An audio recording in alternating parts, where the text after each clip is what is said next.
శ్రీ మహాగణాధిపతే నమ, శ్రీమాత్రే నమ. మాచిరాజ్ భక్తి ప్రేక్షకులందరికీ నమస్కారం. మే 1వ తేదీ నుంచి మే 10వ తేదీ వరకు గ్రహాల సంచారం ఏ విధంగా ఉందో, గ్రహాల సంచారం బట్టి ఏ గ్రహాలు యోగిస్తున్నాయో ఏ గ్రహాలు యోగించటం లేదో, అనుకూలించే గ్రహాల అనుకూలత పెంచుకోవటానికి, ప్రతికూలత ఉన్న గ్రహాల ప్రతికూలత తగ్గింపజేసుకోవటానికి ద్వాదశ రాశుల వాళ్ళు ఎలాంటి పరిహారాలు చేసుకోవాలో, ఏ దేవీ దేవతల ఆలయ దర్శనం చేసుకోవాలో, ఏ మంత్రాలు చదువుకోవాలో, ఏ స్తోత్రాలు వినాలో, గోమాతకు ఎలాంటి ఆహారం తినిపించాలో, ఈ 10 రోజుల్లో మేషాది ద్వాదశ రాశులకి రాశి ఫలితాలు ఏ విధంగా ఉండబోతున్నాయో ఈ వీడియోలో మనం తెలుసుకుందాం. తదుపరి కన్యారాశి. కన్యారాశి వాళ్ళకి మే 1వ తేదీ నుంచి మే 10వ తేదీ వరకు రాశి ఫలితాలు పరిశీలిస్తే, గ్రహాల సంచారాన్ని పరిశీలిస్తే, కన్యారాశి వాళ్ళకి సూర్యుడు 8వ స్థానంలో వ్యతిరేక ఫలితాలు ఇస్తున్నాడు. అష్టమ రవిదోషం ఉంది. అష్టమ రవిదోషం ఉన్నప్పుడు ఖచ్చితంగా హెల్త్ ఇష్యూస్ ఉంటాయి. కన్యారాశి వాళ్ళకి మే 1 నుంచి మే 10 మధ్యలో హెల్త్ ఇష్యూస్ ఉండే అవకాశం చాలా ఎక్కువగా ఉంది. హెల్త్ కేర్ అనేది చాలా బాగా తీసుకోవాలి. టైంకి తినటం, టైంకి నిద్రపోవటం చేయాలి. అలాగే కంటికి సంబంధించి, గుండెకి సంబంధించి ఎలాంటి ఆరోగ్య సమస్యలు రాకుండా ప్రత్యేకమైన జాగ్రత్తలు తీసుకోవాలి. వైద్యుల సలహాలు సూచనలు పాటించాలి. అష్టమ రవిదోషం ఉంది కాబట్టి ఖచ్చితంగా కన్యారాశి వాళ్ళకి ఆఫీసులో ఎంత హార్డ్ వర్క్ చేసినా రికగ్నైజేషన్ తక్కువగా ఉంటుంది. మీ శ్రమంతా బూడిదలో పోసిన పన్నీర్ అయిపోతూ ఉంటుంది. వేరే వాళ్ళకి క్రెడిట్ వెళ్ళిపోతూ ఉంటుంది. అయినా సరే సహనంతో మీ పని మీరు చేసుకోండి. భవిష్యత్తులో మంచి రోజులు వస్తాయి. రాజకీయాల్లో కూడా కొన్ని ఒడిదుడుకులు ఉంటాయి. మీకు రావాల్సిన పోస్టు అనేది వేరే వాళ్ళకి వెళ్ళిపోవటం, ఇలాంటివి జరిగే అవకాశం ఉంటుంది. తండ్రి వైపు బంధువుల వల్ల సమస్యలు ఉంటాయి. అగ్రికల్చర్ ఫీల్డ్ లో ఇబ్బందులు ఉంటాయి. అష్టమ రవిదోషం ఉంది కాబట్టి ఈ రకమైన ఫలితాలు ఉంటాయి. అవన్నీ తొలగిపోవాలంటే ఆదిత్య హృదయం వినండి, లేదా ఆదిత్య హృదయం చదవండి.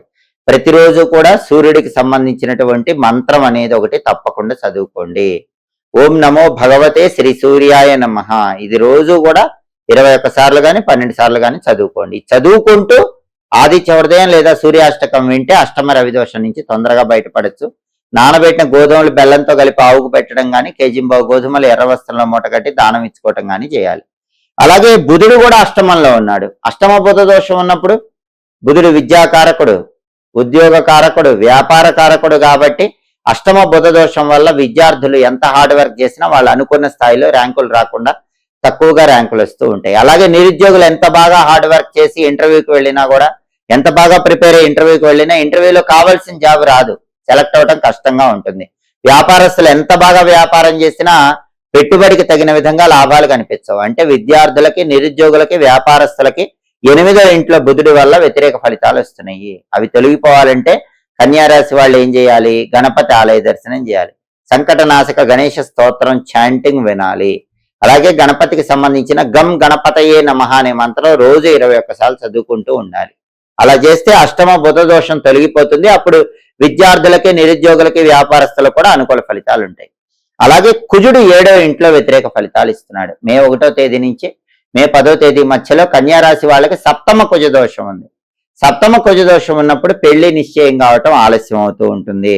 భార్యాభర్తల మధ్య చిన్న విషయాలకే డిఫరెన్సెస్ వచ్చే అవకాశం ఉంటుంది. పార్ట్నర్షిప్ బిజినెస్ చేస్తూ ఉంటే పార్ట్నర్ మిమ్మల్ని మోసం చేయడానికి అవకాశం ఉంటుంది. ఇవన్నీ ఎందుకు జరుగుతాయి? 7వ స్థానంలో కుజుడు ఉండటం వల్ల జరుగుతుంది. కాబట్టి అలా జరగకుండా ఉండటానికి కుజుడికి సంబంధించిన పరిహారాలు చేసుకోవాలి. అవి చేసుకుంటే పెళ్లిళ్ళు తొందరగా నిశ్చయం అవటం, భార్యాభర్తల మధ్య అన్యోన్యత రావటం, పార్ట్నర్షిప్ బిజినెస్ లో లాభాలు రావటం, ఇవన్నీ జరుగుతాయి. అంటే కుజుడికి సంబంధించిన పరిహారాలు ఏం చేయాలి? నానబెట్టిన కందులు కానీ, కందిపప్పు కానీ బెల్లంతో కలిపి ఆవుకు పెట్టాలి. కేజీంబావు కందులు ఎర్ర వస్త్రంలో మూట కట్టి పంతులు గారికి ఇవ్వాలి. వీటిలో ఏదో ఒకటి చేయొచ్చు. కుజుడికి అధిష్టాన దైవం సుబ్రహ్మణ్య స్వామి కాబట్టి సుబ్రహ్మణ్య స్వామి ఆలయానికి వెళ్లి దర్శనం చేసుకోవాలి. ఓం శరవణ భవాయ నమః ఈ మంత్రం రోజు 21 సార్లు చదవాలి. అలాగే లక్ష్మీ నృసింహ కరావలంబ స్తోత్రం చాంటింగ్ వినాలి. అది చేస్తూ ఉంటే కూడా కుజుడి బలం పెరుగుతుంది. కుజుడి ఇచ్చే వ్యతిరేక ఫలితాల నుంచి బయటపడచ్చు. అలాగే కన్యారాశి వాళ్ళకి శుక్రుడు 9వ స్థానంలో చాలా అద్భుతంగా యోగిస్తున్నాడు. శుక్రుడు 9వ స్థానంలో ఉండటం వల్ల పూర్వజన్మ పుణ్య ఫలితం కలిసి వస్తుంది. దానివల్ల ఎన్ని కష్టాలున్నా ఆ కష్టాల నుంచి సులభంగా బయటపడతారు. ఏదో ఒక విధంగా డబ్బు సమకూరుతూ ఉంటుంది. సపోర్ట్ చేసే వాళ్ళు ఉంటారు. లేడీస్ సపోర్ట్ వల్ల మంచి బెనిఫిట్స్ ఉంటాయి. సినిమా, టీవీ రంగాల్లో, సంగీత, నాట్య రంగాల్లో మళ్ళీ రాణించగలుగుతారు. అలాగే భార్యాభర్తల మధ్య అన్యోన్యత బాగుంటుంది. టెక్స్టైల్, లేడీస్ ఎంపోరియం, బొటిక్ లాంటి వ్యాపారాల్లో కూడా మంచి లాభాలు పొందటానికి 9వ స్థానంలో శుక్రుడు విశేషంగా యోగిస్తాడు. భాగ్యస్థానంలో శుక్రుడు ఉండటం చాలా అదృష్టం. అలా ఉన్నాడు కాబట్టి మే 1వ తేదీ నుంచి మే 10వ తేదీ మధ్యలో శుక్రుడి బలం వల్ల సమస్త భోగాలను కూడా తప్పనిసరిగా కన్యా రాశి వాళ్ళు పొందగలుగుతారు. కాబట్టి మే 1 నుంచి మే 10వ తేదీ మధ్యలో 10 రోజుల ఫలితాలు చూసే 4 గ్రహాల్లో రవి, బుధుడు, కుజుడు ఈ 3 గ్రహాలు కన్యా రాశి వాళ్ళకి యోగించట్లేదు. ఒక్క శుక్రుడు మాత్రమే యోగిస్తున్నాడు. కాబట్టి ఈ 3 గ్రహాలు ఇచ్చే వ్యతిరేక ఫలితాలు తొలగిపోవటానికి ఆ గ్రహాలకు సంబంధించినటువంటి ప్రత్యేకమైన పరిహారాలు చేసుకుంటే కన్యా రాశి వాళ్ళు సంపూర్ణంగా శుభ ఫలితాలను అందిపుచ్చుకోవచ్చు. సహజంగా ఎప్పుడైనా ఎక్కడైనా ఇంటి నిర్మాణం జరిగేటప్పుడు గాని, ఇల్లు పూర్తయిన తర్వాత గాని వాస్తు దోషాలున్నాయేమో అనే సందేహం అందరిలో ఉంటుంది. అయితే ఈ వాస్తు దోషాలను ఎలా చూసుకోవాలో, వాటికి ఎలాంటి పరిహారాలు చేసుకోవాలో, అసలు వాస్తు దోషాలు లేకుండా ఉండాలంటే శంకుస్థాపన సమయంలోనే ఎలాంటి ముఖ్యమైన నియమాలు పాటించాలో అగ్నిపురాణం 40వ అధ్యాయంలో చెప్పారు. అగ్నిపురాణం 40వ అధ్యాయం ఏం చెప్తుందంటే, ఒకప్పుడు బ్రహ్మదేవుడి ముఖం నుంచి ఒక భయంకరమైనటువంటి ఆకారం బయటకు వచ్చింది. ఆ ఆకారం వల్ల దేవతలందరూ కూడా భయపడిపోతూ ఉంటే విష్ణుమూర్తి ఆదేశం ప్రకారం ఇంద్రుడు ఆ ఆకారాన్ని ఒక సూక్ష్మ రూపంలోకి మార్చి భూమి కింద పాతి పెడతాడు. ఆ ఆకారమే వాస్తు పురుషుడు అని అగ్నిపురాణం 40వ అధ్యాయంలో చెప్పారు. ఇంద్రుడు ఆ ఆకారం శక్తిని పోగొట్టాడు కాబట్టి వాస్తు పురుషుడికి అధిపతి ఇంద్రుడు. ఇంద్రుణ్ణి వాస్తోష్పతి అనే పేరుతో పిలుస్తారు. అందుకే ఎక్కడైనా ఒక స్థలంలో మనం ఇల్లు కట్టుకునే ముందు శంకుస్థాపన చేసే సమయంలో ఇంద్రుణ్ణి తప్పకుండా మనస్సులో పూజా సమయంలో స్మరించుకోవాలి. ఇంద్ర గాయత్రి మంత్రం అని ఉంటుంది. ఆ ఇంద్ర గాయత్రి మంత్రాన్ని స్మరించుకోవటం లేదా ఇంద్రుడికి సంబంధించిన పూజ చేయటం చేయాలి. అయితే అగ్నిపురాణం 40వ అధ్యాయం ప్రకారం ఎవరైనా సరే ఒక స్థలంలో ఇంటి నిర్మాణం చేసుకునేటప్పుడు ఆ స్థలం అనేది దీర్ఘ చతురస్రాకారంలో గాని చతురస్రాకారంలో గాని ఉండాలని అగ్నిపురాణంలో చెప్పారు. అంటే మనం తీసుకునే బిట్ అనేది స్క్వేర్ బిట్ అయి ఉండాలి లేదా రెక్టాంగిల్ బిట్ అయి ఉండాలి. 1,00,000 మంది జనాభా దాటితే మాత్రం ఈ నియమం వర్తించదని అగ్నిపురాణంలో ఉంది. కాబట్టి ఏ ప్రదేశంలోనైనా జనాభా 1,00,000 మంది దాటితే గనక అప్పుడు దీర్ఘ చతురస్రాకారం, చతురస్రాకారం లేకపోయినా ఏ స్థలంలోనైనా మనం ఇంటి నిర్మాణం చేసుకోవచ్చు. అలాగే శంకుస్థాపన పూజ చేసేటప్పుడు అందరూ కూడా ఆ శంకుస్థాపన సమయంలో ఒక గుంట తవ్వుతారు. ఆ గుంట లోపల పూజ చేసేటప్పుడు అక్షింతలు ఉపయోగిస్తారు. కానీ ఆ అక్షింతలు ఘృత అక్షతలు అయ్యి ఉండాలని, అప్పుడే ఫలితం పూర్తిగా ఉంటుందని అగ్నిపురాణంలో చెప్పారు. అంటే ఆ అక్షింతల్లో నెయ్యి, పెరుగు 2 కూడా కలపాలి. అలాంటి అక్షింతలే శంకుస్థాపన పూజలో వినియోగించాలి. చాలా మంది ఏం చేస్తారంటే శంకుస్థాపన చేసేటప్పుడు కూడా పసుపు కలిపిన అక్షింతలతో శంకుస్థాపన దగ్గర పూజ చేస్తారు. కానీ అగ్నిపురాణం ప్రకారం అలా చేయకూడదు. అక్షింతల్లో పెరుగు, నెయ్యి కలిపి ఆ అక్షింతలతో శంకుస్థాపన సమయంలో పూజ చేయాలి. శంకుస్థాపన ఎక్కడైతే చేస్తామో ఆ ఖాళీ ప్రదేశంలో తప్పకుండా గోమయం అక్కడక్కడ ఉండాలి. ఆవు పంచకం చల్లాలి. అప్పుడే అక్కడ మనం ఇల్లు కడితే శుభ ఫలితాలు చేకూరతాయి. అలాగే ఇంకొక ముఖ్యమైన విషయం ఏంటంటే, ఎప్పుడైనా సరే ఇంటి నిర్మాణం ప్రారంభించే ముందు శంకుస్థాపన జరుగుతూ ఉంటే ఆ స్థలంలో దక్షిణం వైపు తప్పనిసరిగా యమధర్మరాజుకు నైవేద్యం పెట్టాలి.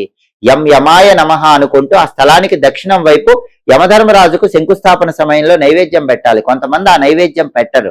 అలా పెట్టకపోతే గనక ఇంటి నిర్మాణం చేసేటప్పుడు స్లాబులు కూలిపోవటం, లేకపోతే ఎవరైనా వర్కర్స్ కి దెబ్బలు తగలటం, ఇలాంటి ఇబ్బందులు ఎదురయ్యే అవకాశం ఉంటుందని అగ్నిపురాణంలో చెప్పారు. కాబట్టి యమధర్మరాజుకు నైవేద్యం శంకుస్థాపన సమయంలో తప్పకుండా పెట్టాలి.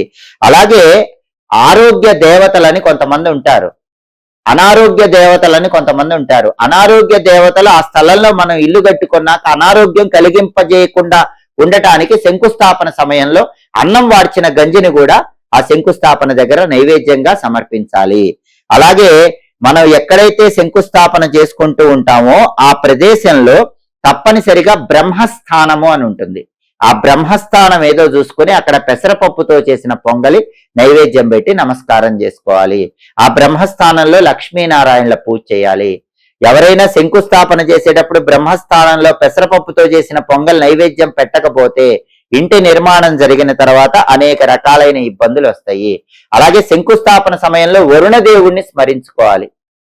ఓం పశ్చిమేశాయ విద్మహే పాశహస్తాయ ధీమహి తన్నో వరుణ ప్రచోదయాత్. వరుణ గాయత్రి మంత్రం అంటారు. పంతులు గారు ఈ మంత్రం చదవాలి. వరుణుడికి సంబంధించిన ప్రత్యేకమైన పూజ చేసుకోవాలి. పద్మ పుష్పాలతో వరుణుణ్ణి ఆవాహన చేసి శంకుస్థాపనప్పుడు పూజ చేయాలి. అలా చేయకపోతే ఏం జరుగుతుంది? స్లాబ్ వేసేటప్పుడు వర్షం పడుతుందని అగ్ని పురాణంలో చెప్పారు. చాలా మంది సరిగ్గా స్లాబ్ వేస్తున్నప్పుడే వర్షం కురుస్తూ ఉంటుంది. స్లాబ్ అయిపోయాక వర్షం పడితే మంచిది. స్లాబ్ వేసేటప్పుడు వర్షం పడితే మొత్తం ఇల్లు అస్తవ్యస్తం అయిపోతుంది. అలా కొంతమందికి జరగటానికి కారణం అక్కడ శంకుస్థాపన సమయంలో వరుణ దేవుడికి పూజ జరగలేదు అని అర్థం. కాబట్టి వరుణ దేవుడి పూజ తప్పకుండా చేయాలి. మొత్తం ఇంటి నిర్మాణం పూర్తి అయిపోయిన తర్వాత ఆ ఇంట్లో తప్పకుండా గృహప్రవేశం చేశాక వాస్తు హోమం చేసుకోవాలి.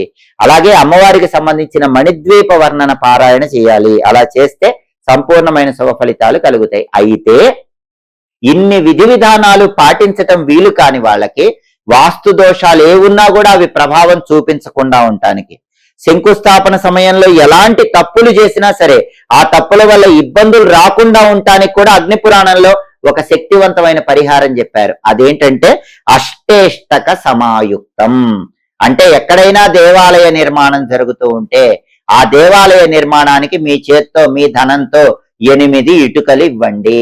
ఎప్పుడు ఎక్కడైనా జీవితంలో దేవాలయం కడుతున్నారంటే మీ చేత్తో అష్టేష్టక సమాయుక్తం 8 ఇటుకలు మీ ధనంతో ఇస్తే మీరు ఇల్లు కట్టుకునేటప్పుడు శంకుస్థాపన సమయంలో దోషాలున్నా వాస్తు దోషాలున్నా వాటి ప్రభావం వర్తించదు, మీకు ఇబ్బందులు ఉండవని అగ్ని పురాణం 40వ అధ్యాయంలో ప్రామాణికంగా చెప్పారు.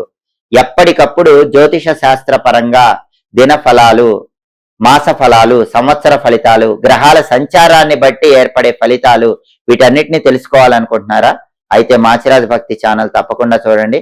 మా వీడియోస్ మీకు నచ్చినట్లయితే మా ఛానల్ లైక్ చేయండి, కామెంట్ చేయండి. మా ఛానల్ వీడియోస్ 10 మంది మిత్రులకు షేర్ చేయండి. మా ఛానల్ సబ్స్క్రైబ్ చేసుకోండి. పక్కనున్న బెల్ సింబల్ నొక్కటం మాత్రం మర్చిపోకండి. సర్వే జనాః సుఖినో భవంతు. స్వస్తి.